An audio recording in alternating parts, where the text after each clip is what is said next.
So here we are, Dad Pod episode 1. The Dad Pod episode 1. Welcome to all this. So we're going to have our third guest is Instagram. Yeah. We want to definitely make this it's designed to be an open forum, right? For dads and honestly men of a certain age to have a conversation. So I think that, and it's something we've talked about for a while, that, hold on, I'm just getting my sound. For some reason, my sound will not go all the way off. I don't know. Is what it is. I'll do the echo. What up, Noah? Is that strong dads are now almost extinct. Almost extinct, yeah. Masculine dads are almost extinct. Yeah. And something that we want to talk about is bringing that back. Yeah. You know, bringing back the values, the virtues, the confidence that dads should have as they parent their children. Confidence is a good word because it's scary. It's scary. It's scary. Why? Because there's no instruction manual. And to become a dad, you have to go through so much, right? You know what you've learned. You know where you failed. You know where you were led astray in life. And it's like, how do I prevent that while also not sheltering them, right? It's like a hands-on, hands-off approach. Something you've kind of mastered. It's one of the things I love hanging out with you and kind of picking up little tips. You know, the other day you were telling me how you and your daughter go to lunch and you treat it like, online they call it spilling the tea, but you treat it as like, hey, give me the gossip, right? And that's such a cool idea. It's something I've never thought of. How'd you learn something like that, right? Where'd you get the confidence to say, my daughter wants to have gossip night with me? It's something that I let happen organically. And we go, it's dinners, and we go on Tuesdays, but also I pick her up from the bus stop at Coronado 3 days a week. And so I'm very reactive to her because she's a 15-year-old girl, right? Yeah. And so I always let her get in the car. I don't have any music on or anything like that. And I just let her direct the way the conversation is going to go. Because it's about a 10-minute ride from the school back to her mom's house. So I will either just say, hi, how are you? Yeah. And if I hear, then I don't do a goddamn, I'm out. I don't do a goddamn thing. Yeah. But if she's like, oh, we did this today and this happened today, then I'm her biggest cheerleader on the planet. But I'm very reactive to her because if she's tired, if whatever female thing is going on in her body hormonally, that she just shuts down, I respect that. And I'm just here as a shepherd, and I'm just here to get you through life. Yeah. And if you want me to shut the fuck up for a little bit and you just want peace and quiet in the car, sometimes she naps on the way from the school back to her mom's house because she's a quick 10 minutes because she's so exhausted, Brandon. And I respect that. I don't try to force anything down her throat. I really reverse engineer as much as I can how she's going to be receptive of what I say to her. Yeah. As a dad. Yeah. That's what I do. How many times did you fail before you got there? Hundreds of times you try to, because remember, when you're a dad, when you're a dad of a daughter, you have this cute little baby girl. Yeah. And you're there when she comes into the world, or even if she comes into your life, like my stepdaughter is 16, who I love and adore. My daughter, you're there and you see, and she's calling you daddy, and this whole and you are edified. You are on a mountaintop as a man by your daughter. And then all of a sudden, about 10, 11 years old hits, and it's like Invasion of the Body Snatchers. And this alien pod person all of a sudden comes up, and this sweet, innocent little girl is now eye rolls and huffs. And sarcasm and snarky and clapping back at you. Yeah. And it's like, oh my God. Yeah. Remember when you used to love me? Right. It's like, I'm not really a piece of shit. I really am here to help you and love you. I'm not perfect. Yeah. But I'm here to love you perfectly. Yeah. Yeah. I think that's I can only share my experience. Obviously, when we take questions from other dads, we bring on other dads, right? My biggest fear with having a girl and raising a girl, especially a teenage girl, is I remember being a teenage boy, right? And I remember not understanding you back then, right? And now I'm coming in as this adult person who is trying to have a second chance of understanding who you are and that fear of like messing up. Because what if you have mistakes, flaws, and she starts to see them in the boys she goes to school with, right? There's no hiding him anymore.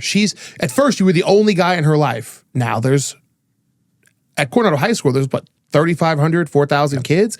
So there's at least 2,000 other guys in her universe, right? And she sees pieces of you in them, both good and also bad.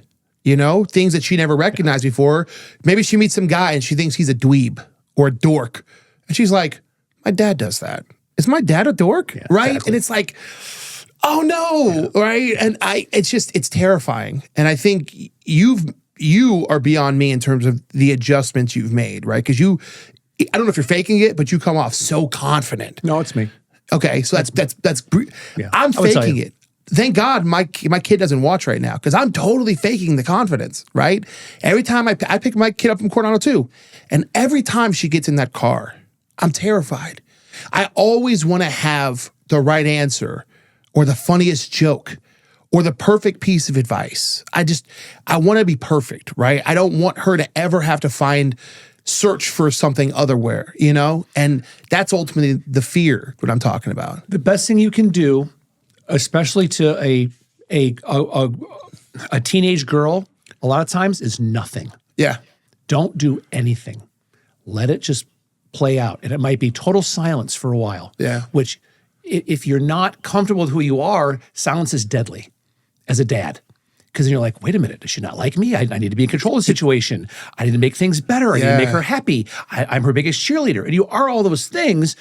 But a lot of times, the best way to let your child grow is to watch them and let them fail. Yeah. You have to do that. And you can't be just always, back in my day, it was me being an older dad, I'm 55, my daughter's 15. Yeah. My stepdaughter's 16. Yeah. Things that I went through in 1985 are not applicable in 2025, Brandon. Not at all. No fucking way. Not at all. Right? I mean, Reagan was in office, for Christ's sake. Different world. And so now and there was no social media. No. When I was a kid. No. And now, here we are with some people that are hanging out with us on this thing. It's bananas. Yeah. It's like trying to, my biggest fear, growing up was doing something stupid and having 10, 20 kids see it.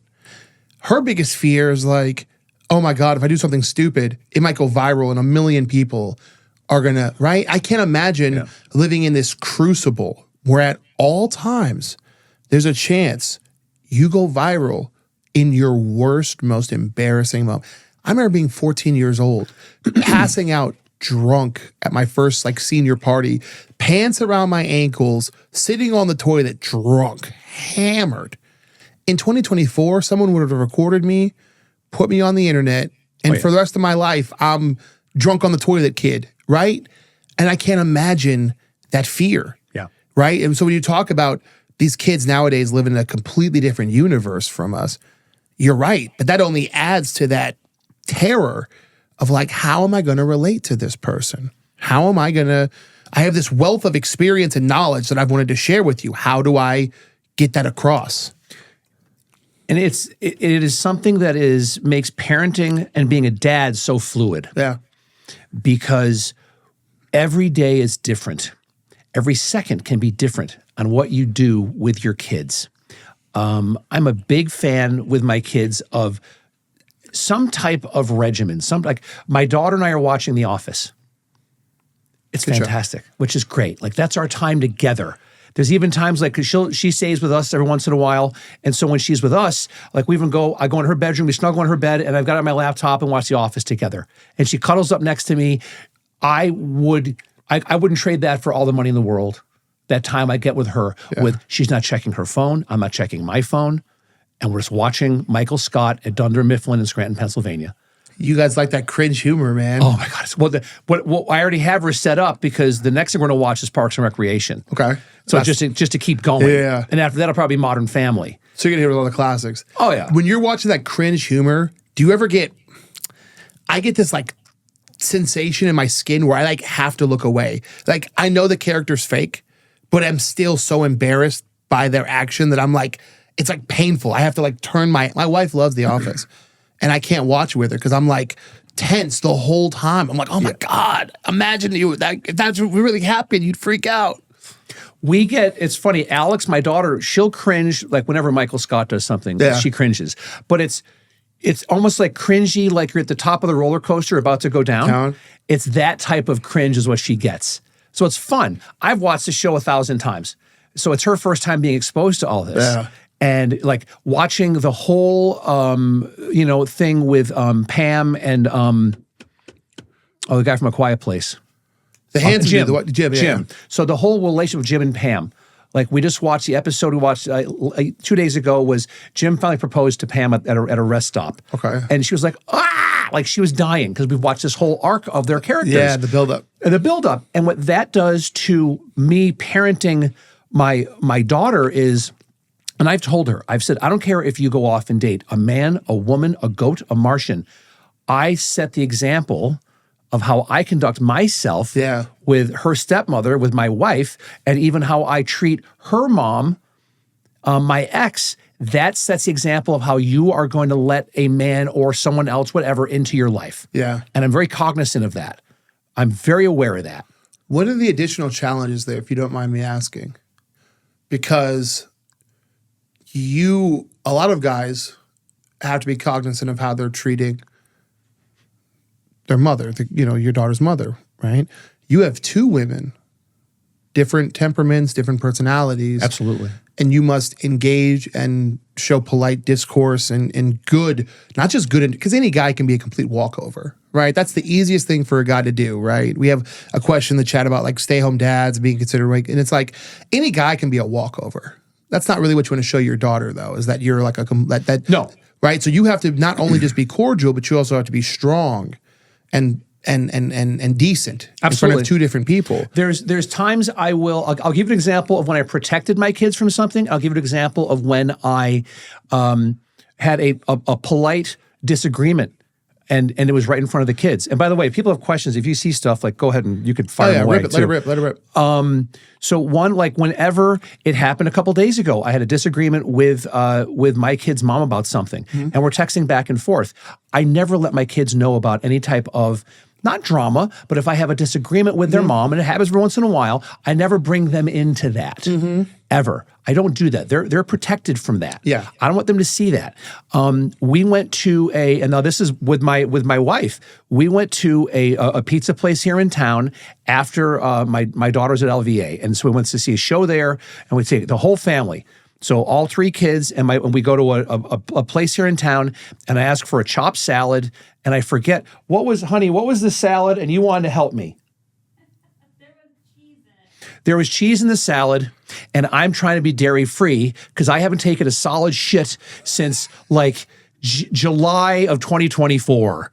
Okay, so whatever I can do to firm up, I've removed like gluten and all this other shit literally from my body. Yeah. And so they bring me a chopped salad, which we kind of had to wait for. I'm like, it's a fucking salad, come on. So we get this out, there's cheese on it, and I start picking the cheese off. My wife is a pleaser.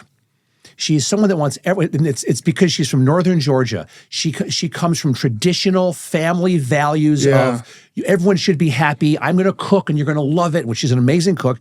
But she starts taking the cheese off. I'm like, it's fine. She goes, let me take it off for you. We went back and forth. This is in front of all the kids. It was like a tennis match. Yeah. And we went back and forth like 3 times. She goes, no, give me your plate. I'll take your cheese off. No. I'm okay. It's okay. Leave the fucking cheese on my fucking salad. You're because when you take my cheese, you're also taking my balls in front of the kids. Yeah. And of no fault of hers, of no fault of mine, it was just we looked at it from a different perspective. Yeah. But the kids saw that and saw that it was a healthy exchange. Yeah. I don't love her any less. She doesn't love me any less. We still love each other. Yes. But that was just a very polite disagreement that we had that for like a good 15 seconds, we both locked in, like we put our heels in the sand. Because she's like, no, motherfucker, let me take care of you. You're my man. Yeah. Let me take the cheese off of your salad so you can maybe take a solid shit. Yeah. No, honey, it's okay. I don't want to be babied. I think no one talks about this, by the way. Because, right, I'm on social media a lot because of what I do for a living, right? And I'm always looking for topics, for things to think about, for things to share. No one ever talks about how kids it's important, they need to see how their parents handle conflict with each other, right? Because they don't know at the time, but they're going to be in relationships. And they still believe the Disney version of relationships where everything is magical and it's a 24/7 honeymoon and I love you and you love me and we're never going to ever fight or feel bad about anything ever. We're always going to agree on everything. Nobody burps, farts, or shits. Right? Yeah. And they need to see that, no, listen. The rest of your life means the rest of your life.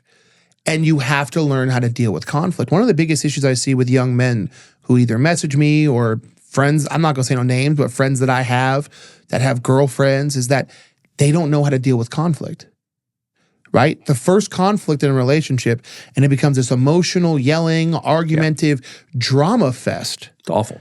And it's like, hey, did no one ever tell you that you don't have to yell your opinion to get across? You're allowed to have But then I realized, of course, that's how they were raised. That's how they were raised. All they ever saw was people yelling at each other. Or let's say you only had one parent. You never saw that conflict, right? You never saw that conflict. And often that led to that parent, you being the target of the yelling, right? So not only did they not learn conflict, they didn't learn how to express their emotions. And now your daughters have seen that, hey, look, a guy can still love me and not think I'm right all the time, right? And even if he's using a firm tone, it doesn't mean he's mad at me or because, let me tell you, my teenager, the first time I used a firm tone, hey, I need you to do this now.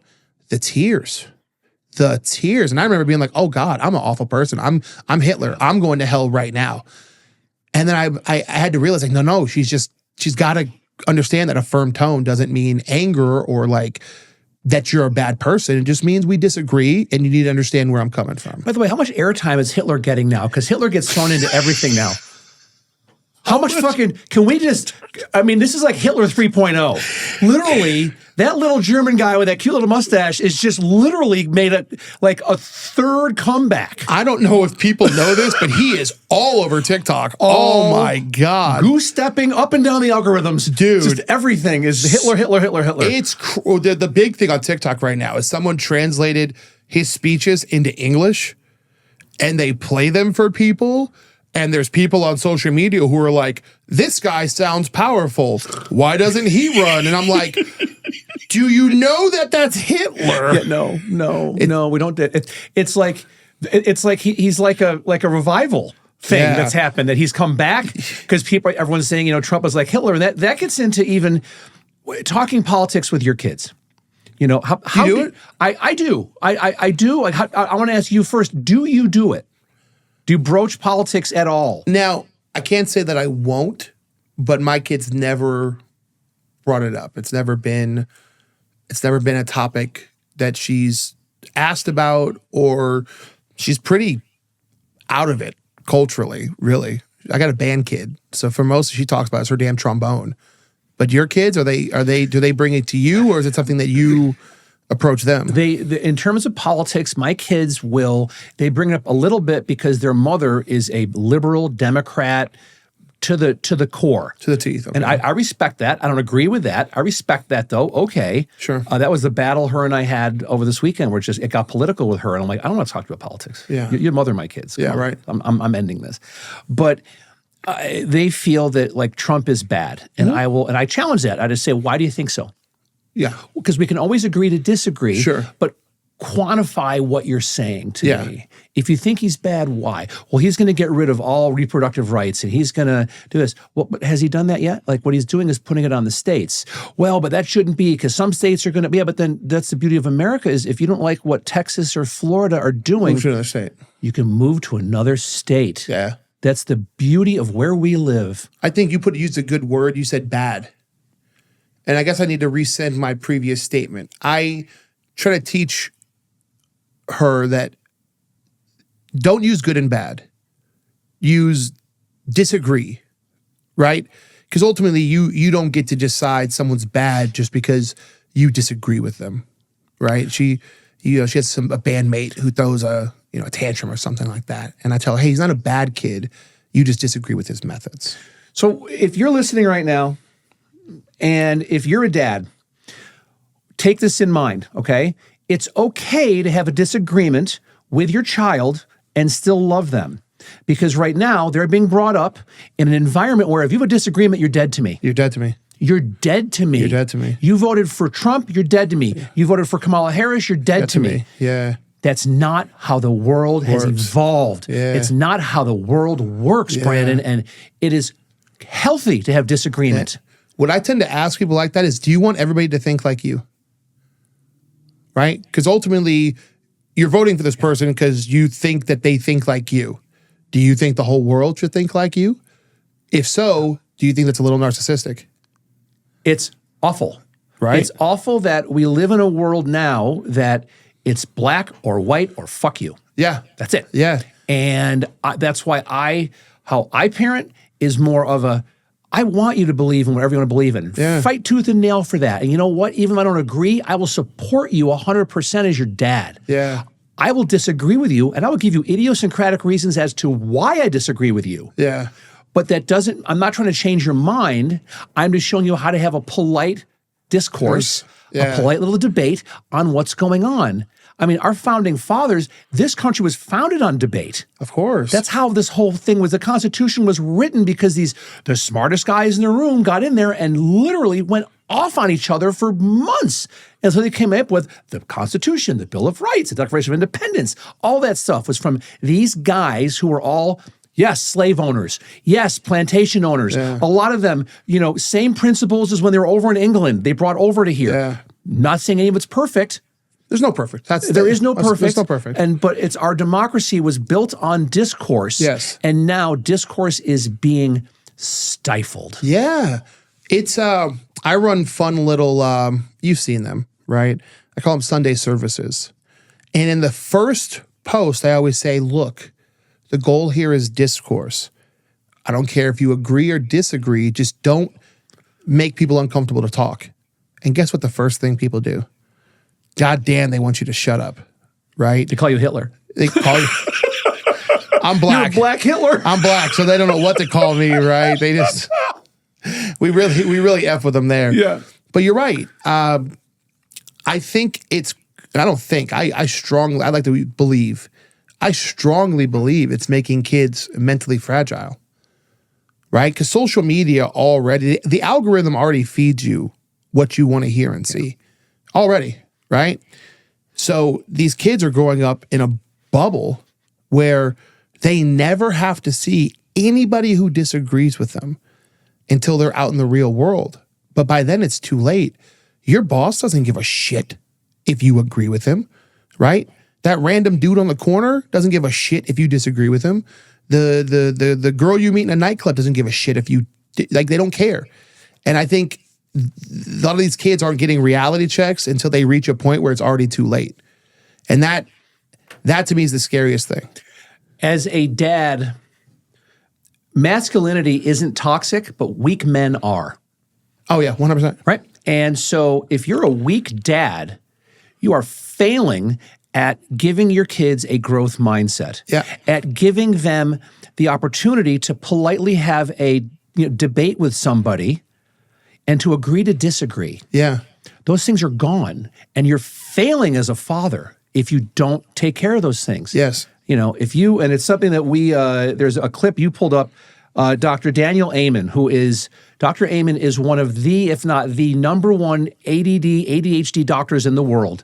He's done like over 100,000 brain scans, and he doesn't take insurance. He doesn't have anything published because all of his stuff, he's privately licensed for himself. Yeah. So in the medical community, he's polarizing. But I've known about him for years. And there's a clip that we've got. This is a great clip. Go ahead, run it, Scott. We are raising mentally weak children because we overdo for them. One of the concepts in the book I really love is if you do too much for your children, you are increasing your self-esteem by stealing theirs. That we develop mental toughness by solving problems. So if my daughter would forget her homework at home, nobody's bringing it to school. If she didn't bring a jacket on a cold day, even though her mother told her to, nobody's bringing her the jacket. It's so important to, when a child says, I'm bored, rather than you fix it, just say, I wonder what you're going to do about it. Then shut up. And then shut up. Yeah. Like, that's how you parent. Yeah. I always thought my parents were dickheads growing up. I always thought they were dickheads growing up, right?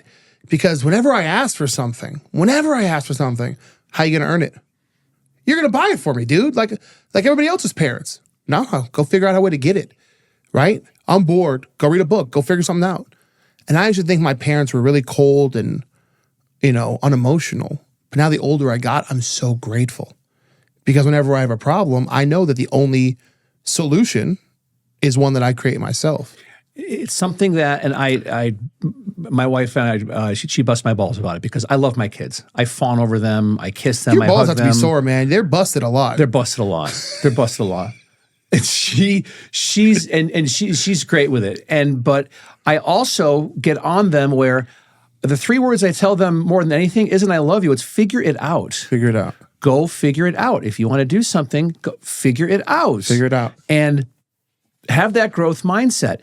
What's something in you being a dad that happened where you had to teach as a dad to figure it out? So our kid wanted to get involved in hockey, right? She had never done a physical activity before. And I know that she doesn't know that she's clumsy as hell. And now she wants to climb on skates with a stick. And in my head, that nervousness comes back because I don't want to see her fail. Yeah. I have to sit there and watch her go out into the ice over and over and fall down over and over and over and over and see the pain on her face of not physical injury, but being like, why do I suck at this? Yeah.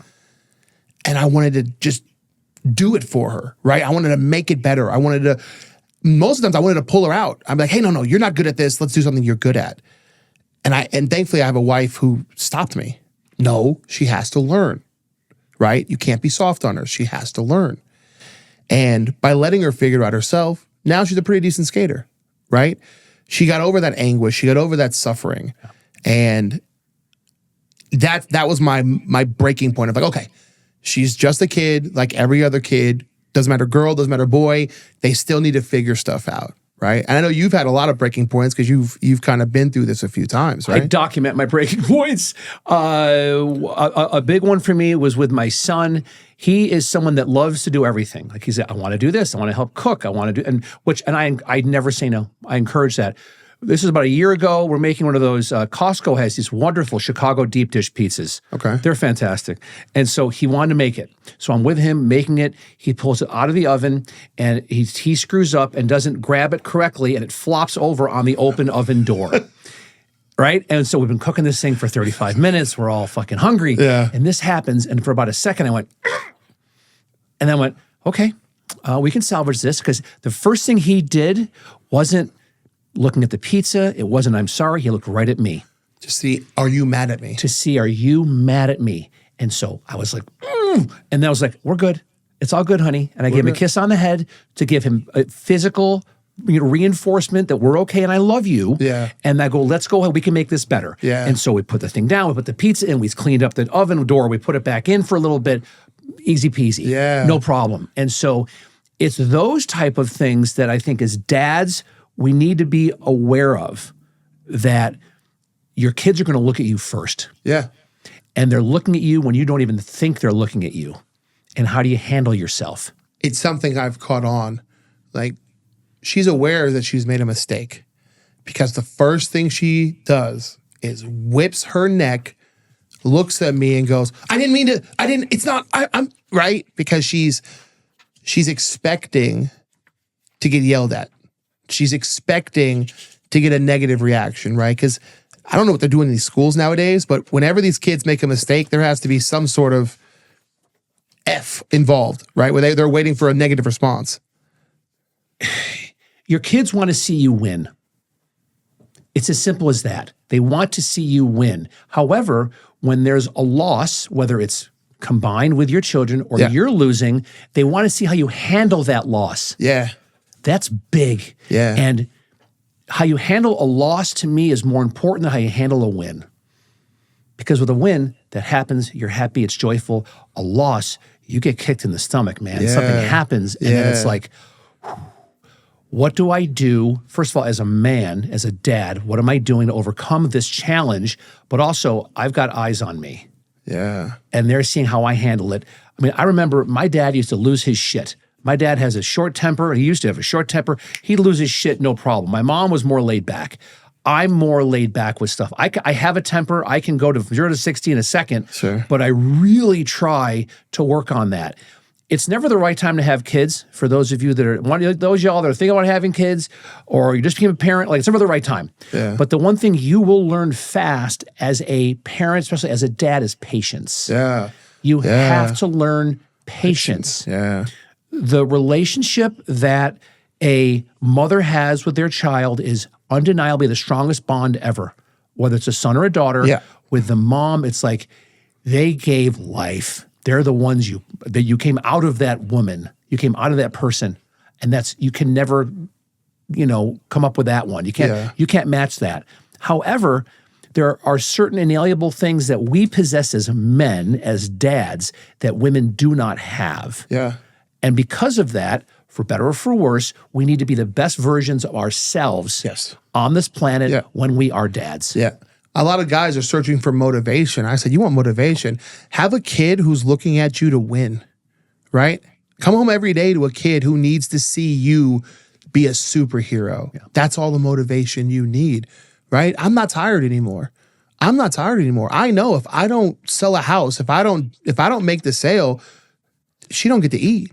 And that's all the motivation you need. And I think you said something perfect. You said, kids need to see you win. Where are these kids seeing males that are winners? They turn on TV and we're fat, ugly, drunk slobs. We're all Peter Griffin. They turn on a movie and we're always the bad guy. We're always the one leaving. They turn on the news or social media. It's always like, look how dads are pieces of shit today, right? Yeah. We never have moments of, they're never getting dads as role models. So this isn't the 1940s or 30s where every teacher looks like, Mr. Rogers, or, nowadays you might be the only masculine thing they see all day. Right. And it is something that with the whole gender thing now that's going on, that now is kind of leaving. Hopefully it's a phase. Again, I don't care if my daughter comes to me and says, identify as a man. Okay, let's have that conversation. We haven't had that yet, but I love her unconditionally. Mm-hmm. I love my son unconditionally. Mm-hmm. Now, if my son comes to me and says, I identify as a goat, I'm going to say, get the fuck out of here. That's fucking good. That's good. Check. That's good. That's good shit. Get the fuck out of here. Oh, Jack Fargo, you're going to watch this in like another 20 years and laugh your ass off when you see this. But I just think that we have to be elastic as dads, but also we need to dig our heels in to say, no, you're not going to, this isn't correct. This isn't right. Yeah. This is how you need to conduct yourself under my supervision. Yeah. This is how I think you should be conducting yourself. Yeah. We can agree to disagree, but as long as you're in my house and I'm paying the bills. Yeah. Kids these days now, like, my stepdaughter's 16, my daughter's 15. when I turned 16, I couldn't get to the DMV fast enough to get my learner's permit and start driving. Want to be independent. Kids now, it's like, my parents will take me. Yeah. My mom will take me. My dad can pick me up. There's no sense of, and I heard this years ago. So it's not just pertaining to my two daughters. It's a nationwide thing that kids now have no urgency for independence. No. At all. No urgency for independence. They don't want to grow up because they've lived in a world where growing up seems scary. I mean, it's always scary, but they see so many adults who, not your age, but let's call it in that 20s and 30 range, who still haven't grown up. They see that as a normal lifestyle, right? They turn on TV and you see dudes doing the same things that kids are doing. So they see there's no difference, right? They say, I can be 25 and I can still be the same video game playing, stay at home with my parents guy. And it's like, no urgency. They don't want to become adults. It's the most fearful thing in their life. Most dads sacrifice everything for their families. Sure. But they forget kids don't respect a man who sacrifices his own purpose. Oh, and neither do women. Neither do it. You're diving on some good. They call it, on the internet, they call it like red pill stuff, right? But you should and I've made this mistake. Have you made this mistake where you kind of lost sight of your purpose because you thought that was the best way to be a father or be a man? Oh, right? yeah. I fell into that trap too, right? I fell into that trap too where I stopped working as much. I made my priority my wife and my kid, and I lost sight of the goal. And one day I looked up and their lives were worse because I couldn't provide. Yeah. They were getting more of my time. They were getting more of my quote unquote love, but their lives weren't any better. Right? They need to see you hustle. Yeah. Your wife, your kids need to see you win. Yep. Your children don't want a miserable dad. They want to see you crush it in life. Yeah. Yeah. That's what they want to see. Have you ever heard the phrase happy wife, happy life? All the time. Does it piss you off like it pisses me off? Yeah. It's fucking annoying. Because there's no situation with happy wife, miserable dad.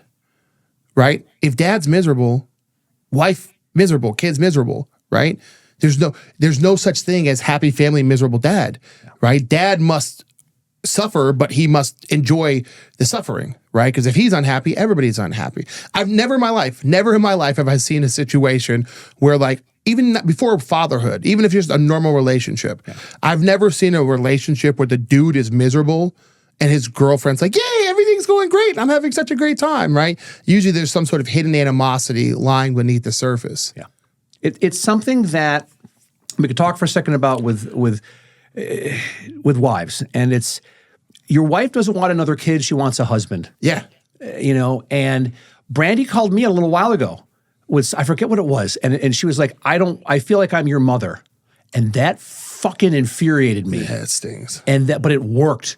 Because I love the fact that she was being open and honest with me, and she could verbalize her feelings in a way that weren't hurtful. It was constructive. Yeah. And I'll never forget it because we go for walks 3-4 nights a week, and we walk like over 4 miles. Call them our fart walks. They're wonderful. Fart walks. There's a whole TikTok. Lady on TikTok says, once you have dinner, you go for a walk afterwards, and you're letting them fly. It's good for your body and good for digestion. So we'll and of course, we're out in Inspirada, and so I let one rip, and I always blame the coyotes. Now I know why it stinks when I go jogging up in Inspirada. That's exactly what Jeff Fargo. That is Jeff Fargo's ass is crop dusted all of fucking Inspirada. Crop dusted all of Inspirada? Oh, God. It happens all the time. Set up community fart walks. Let's just do it together. If y'all want to go for fart walks, put just raise your hand in the chat. We'll get you in. Don't worry about it. We'll get you in. You're going to have a bunch of dude going on the internet. Leave comments. Fart walks. Fart walks. We'll start Dad's fart walks. We can start that. But don't you think it's kind of beautiful that when men get comfortable around a girl, a woman, they start to revert kind of like to their childlike phase, that sense of like comfort and wonder and protection and safety? Is there like a line? Is there a line where you're too much a kid again? Well, I think if you're not acting as a leader, as the father in a household, Yeah. you're acting like a child. Yeah.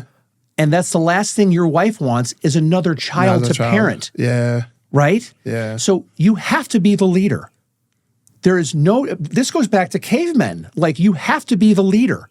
I'm married to a very traditional relationship. My wife doesn't touch a door handle.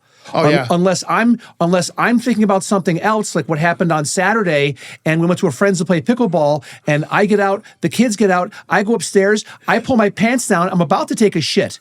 Like, turtle heads popping out. Yeah. And I get a text message, did you forget something? I'm like, oh my God. Through the grace of God, I have like a vacuum seal asshole. Turtlehead goes back in.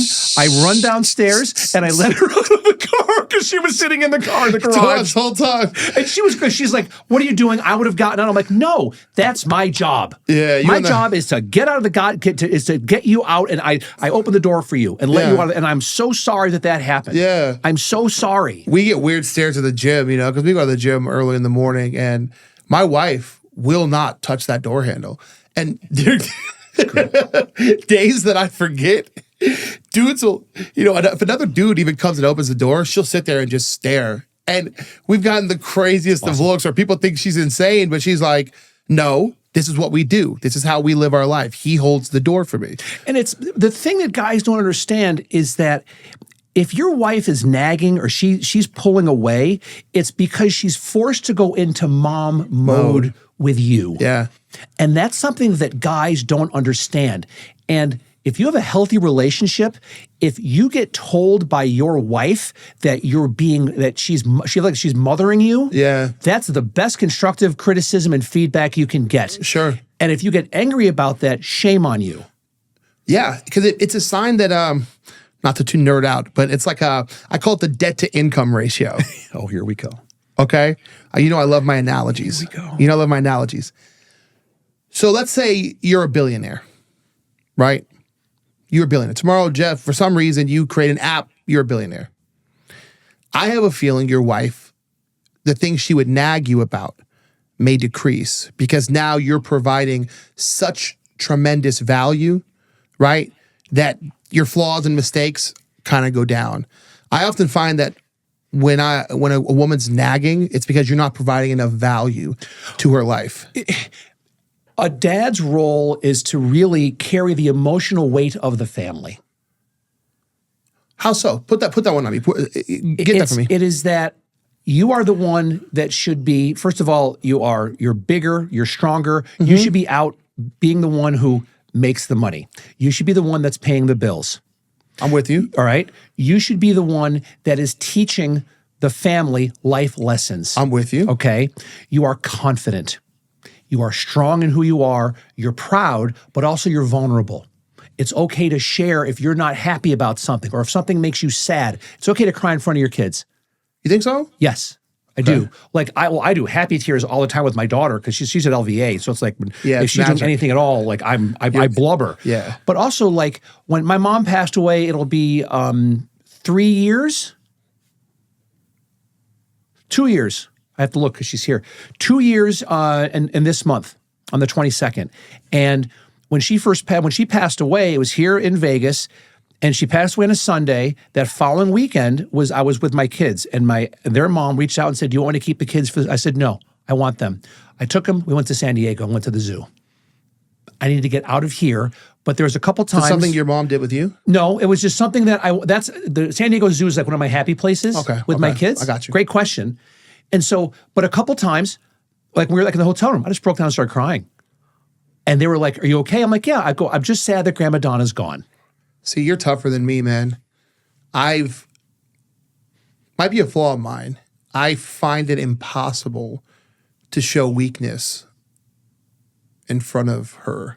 Why? I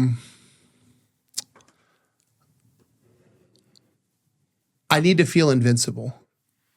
It could be my ego, but I want to feel like a superhero to her. I want her to see that I can protect you from anything. Nothing can break me. And I want you to know that I could be having the worst day of my life. I could have just lost 3 clients. I could have just blew a deal. I could be struggling. I could be having anxiety. I could be going through all of it. But the second I walk through that door, or the second she gets in my car, Right. And I don't know if that's right or if that's wrong. And it could just be my specific situation, but I find myself unable to do it. Who's the greatest superhero of all time? If you could put, like, who's your number one? Superman. He had kryptonite. That's his flaw. He had kryptonite, right? Yeah. And for your kids to see whatever your kryptonite is, but for you to overcome that, that's the thing. Your kids want to see you come back because they sympathize with you, because they love you. You know, your children should love you like no other man they're ever going to love, is the relationship they have with their dad. And so when you get, take a beating at work and something happens, when they're at the right age, it's okay to share that. Like, the one thing I've always told my kids, I'll never lie to you, and I never have. And I tell them, they both know, and even my stepdaughter, they're 16, 15, and 9. And I say, you might not like the answer, but I will always tell you the truth. Mm-hmm. I will rip the Band-Aid off fast, and you can judge me in any way, shape, or form that you want to. It's as simple as that. And when your kids see that you are fallible, it makes you more human, which makes you more relatable. I can see that. Okay? I can see that. So that's the thing. And so it's, like we say, like you said, Superman, well, he had kryptonite. Like, no one's perfect, but you can still be that Superman, but don't be afraid to share when you have a kryptonite moment, because then they're going to watch how you overcome that, and that will inspire them when they experience a challenge. They're going to look back at how their mom, and especially their dad, overcomes that. Now, I'm telling you right now, Mr. Fargo, if I go home and I get emotional with my kid, and she looks at me and says, "Hey, you gay as hell. I'm coming back and I'm going to flame Fag. you. I'm gonna flame you." Trump's already bringing back retard, so we're going to see if we can go to double down on fag. I don't know yet. Maybe not. But we'll see. Jeff, I'm black. I can't say these things. You can't. Oh, you're already. I was going to say yeah. They already can't wait to call me the N-word. They're already dying. They're already. Look at this, some bald guy and some N sitting there talking about being a dad. What does this black man know about being a father? Really? First of all, the one thing I want you to know, that Brandon, listen, of the children that he knows he has, he's involved in their lives. Okay? Super okay? involved. So Brandon really bucks the trend of African-American men in the country right now. Oh, my gosh. We're breaking stereotypes and percentages here. Hey, like pasta. Like pasta. Like pasta. Oh, like al dente my God. rigatoni. Oh, my gosh. It's something else is... your kid doesn't need a best friend, he needs a father. Okay. See, because you have, but it's something I'm going to learn over time. Because you have gossip nights on Tuesdays with your kid. You're their friend, right? So once again, and I think this is where a lot of new fathers, what's the line? What's that line look like? What's the line between gossip night on Tuesdays with my daughter and I'm your dad? Right. Did your live stream drop, by the way? My phone died. Oh. Yeah. Brandon's phone died. There's no sound. Okay, bye. Keep going. That's to me, because the goal here is to talk about our struggles, right? Our successes, but also our struggles. Yeah, absolutely. And it's the one thing I struggle with, right? Where I want her to respect me, right, when it's time for me to stand up, leader of the family. This is what we're doing. No arguments, right? She'll do that. She'll do that with my wife. She'll do that. Well, I don't want to. And I grab the phone. I'm like, did it sound like you have an option? Right? Good for you. Like, let's go, right?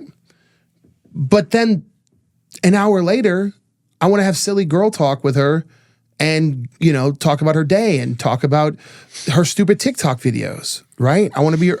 I don't know what that line looks like. And sometimes I definitely feel like I cross too far into the friend boundary. The line is fluid, okay? The line is extremely fluid to the point where you need to go by feel. It's based on the conversation. If I have to go into dad mode with either of my kids, I can do that no problem. Drop of a hat. But they know my role. And I let them bust my balls. You know, my daughter is relentless on me because she's a mini me. Yeah. And I love that. And I want to empower that type of behavior because that instills self-confidence in her. You ever cross the line? You ever cross the line and hit one of their like deep insecurities? Oh yeah. How do you feel in that moment? Is it like, as a man, part of me is like, victory, I told you ain't gonna get me. And the other half of me is like, oh my God, what have I done? I'm a monster. A giant piece of shit. I'm a giant piece of shit. But I beat your ass. Right? I won, but at what expense? Because it's like, oh my God, now I'm paying for more therapy. Like, here we go. That was a $750 therapy bill that just took place with that one sentence. When I was 15 years old, my dad told me that my bangs made me look like a Gila monster, and I just never let it go. Now you paying it there. Your wallet's paying for your smart mouth. It is setting boundaries, and it is setting the correct boundaries with your kids. That you want them to have fun with you. Yeah. You want them to joke with you. To me, it's creating an environment with your kids that they can come to you about anything because they see you as wise through life experience. They've seen you as wise. You mentioned earlier Modern Family, that you're going to watch that, and I think that's a good template because I think television does a really shitty job with dads, right? When you watch Modern Family, right, how are you going to talk to your daughter? Because I think Phil Dunphy is used as the model of like, this is what the perfect dad looks like. And I think that dude is a goofy piece of shit. It's also a realtor. Also a real... I don't want to get too much trouble. They put him in all the realtor stereotypes, by the way. I mean, they're all true. They're all true. It's hilarious. But to me, he crosses the line too much into friend. He crosses the line to like, I can't respect you, right? Yeah. Like, I don't think any woman in that show, they all make fun of him, right? And like everybody knows that Al Bundy's character is like Ed O'Neill. Ed O'Neill's the real man, right? But he's a dick, right? So if you had to choose, right? Obviously the goal is balance. You said fluidity, I think, was what you said, right? Obviously the goal is fluid to make that perfect transition between friend and parental figure, right? But if you had to choose one, you're going Al Bundy, right? All day. You'd rather be the dickhead dad all day, who at least teaches the good life lessons, other than the goofy, effeminate dad that teaches your daughter they don't have to respect men whatsoever. Correct. Right? I will, when I discipline my kids, I will always tell them, you can hate me. You can be mad at me for what I'm saying. Mm-hmm. We can agree to disagree. That's healthy. But as your dad, I've decided we're going to take this course of action. Yeah. And there's no discussion about that in terms of I'm not changing my mind. Yep. If you want to ask me more about what I'm doing so I can, quantify my statement and my opinion on something, that's fine. Yep. But I'm not going to change my mind, and what I say is final. Yep. And that's it. I tell my niece, you've been to With Love Always, the burger place? Yes. Oh, yeah. Okay. I tell my niece, because I take her there every Monday as a ritual. Whenever she's getting I call it the whiff of argumentation. Whenever I smell the whiff of argumentation on her, I say, sweetheart, I'm With Love Always. You're getting burgers. There is no option B. There is no option B. This is what it is, right? Where there's no backup plan. There's no, we're going to challenge this. This is how we're doing it because it's my responsibility. If we fail as a family, no one's going to blame you. No one's going to be like, oh, that family failed because that kid just wouldn't listen, right? They're going to be like, you failed them. That's the responsibility that I think weighs on dad's shoulders. And I think that's what none of these movies, TVs, and that's something that I really want to dive in with you, episode after episode, is the weight of failure is always on our shoulders. No one is ever going to look at that mom and be like, you failed your family. Never. They're always going to look at you and be like, you failed them. Correct. You let them down. You weren't good enough. And that never leaves, like, as I said earlier, I don't need motivation anymore. I don't. Because every day, I can't fail them. Yeah. And I don't think anybody prepares men for that.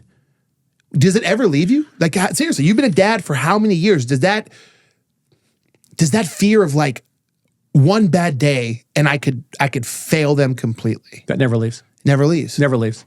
And that's never left me to when I was making this much money to making this much money to back to making like in the middle of that now. Yeah. I always have that innate fear that I will not be able to provide for my family. But also it's helped me double down even more in who I am and like us launching this podcast. I've always done my Fargo Talks thing, which is now doing pretty well and getting there. I had a couple influencers on this morning and they're all batshit crazy. I love them all, but they're all fucking batshit crazy. And they know that and they know, and I say it now because I don't fucking care anymore and I love them, but holy shit. But I'm willing to make risks, like this is a calculated risk to do this podcast with you. But you approached me and said, hey man, I'm looking to do this. And you said flattering things to me. And I'm like, dude, I love you. We've had great episodes of my podcast together. And stuff. I mean, my number one clip is over like 7 million, is, top 3 strip joints in Vegas. I want you guys to know, I literally walked in here that day and I said, what's your number one clip? What did I say? I said, I got you. I'm going to beat it. I'm going for that. And you did, right? By double. but we only beat it. And the reason I want everybody to know, I was too scared to do this by myself. And I approached Jeff to save me and make me feel comfortable in this seat. Because y'all don't know, but he's really good at this. Okay? He's really fucking good at this. And the reason I did it is because I don't want this to be an influencer podcast. We're not Jake Paul. That's not what we're doing here. I wanted a father, someone who has failed and succeeded and failed and succeeded again, someone who actually knows what they're talking about. Not the politically correct father, not the perfect father, just a fucking real one. And I'm 100% convinced that you are. And I think this episode has proven me correct, right? Because truthfully, I'm using this as like a learning program. You will watch me learn from you because the things you say, I'm taking them in. And I hope the people watching do the same. I'm going to test out your advice, right? I get to and I get to come on here every time we do this and be like, hey, look, I tried this. Here's how it went. What'd you think? Right? And I'm comfortable with your critique, even if it's a public critique. I'm comfortable with you being like, you fucked up there. You should have done, right?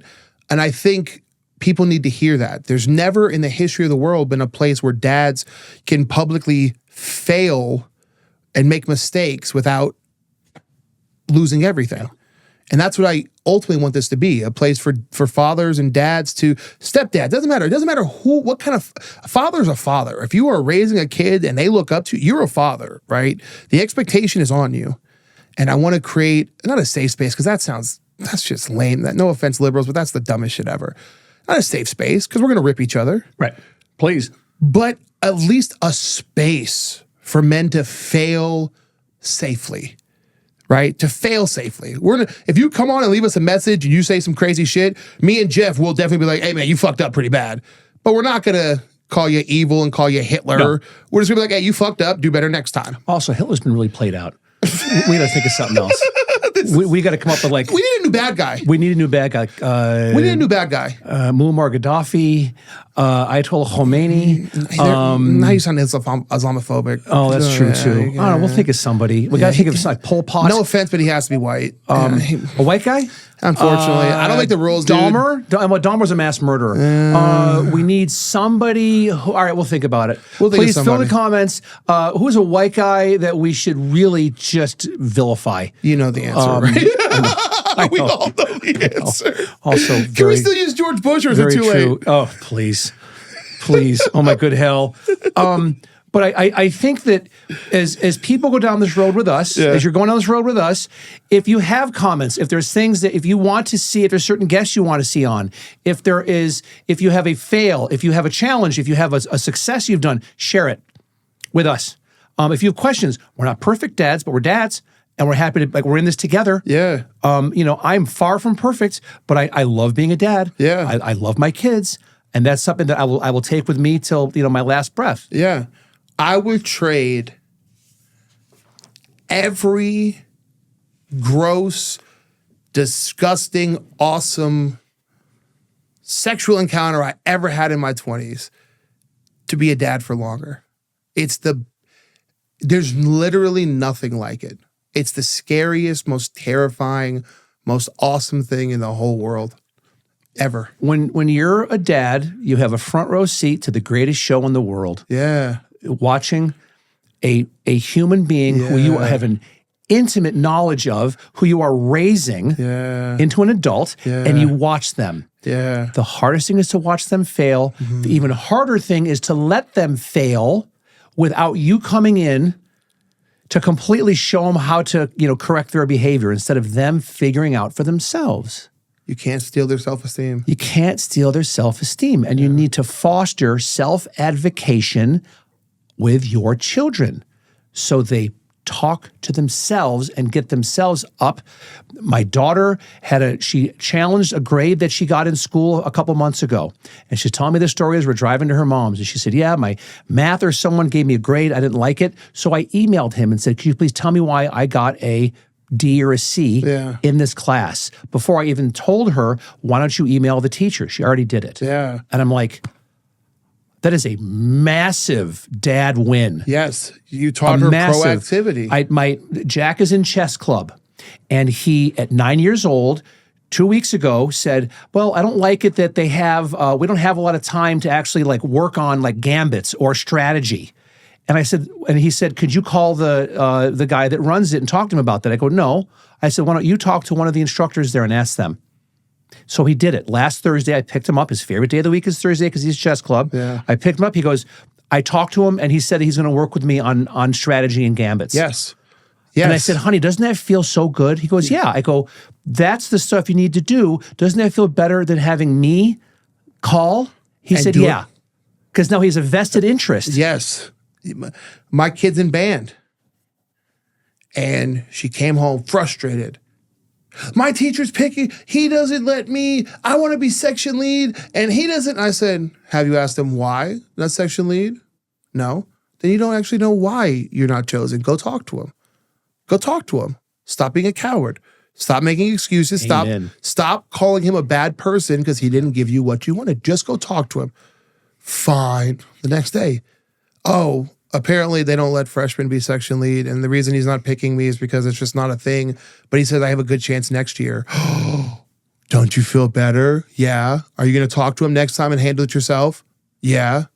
Good. And now she's on his radar in a good way. For next year, he's going to be looking at her to go, okay, it's your spot to lose, kiddo. Yeah. Let's see what you got. I love that. I'm so sick of talking about people's fucking dogs.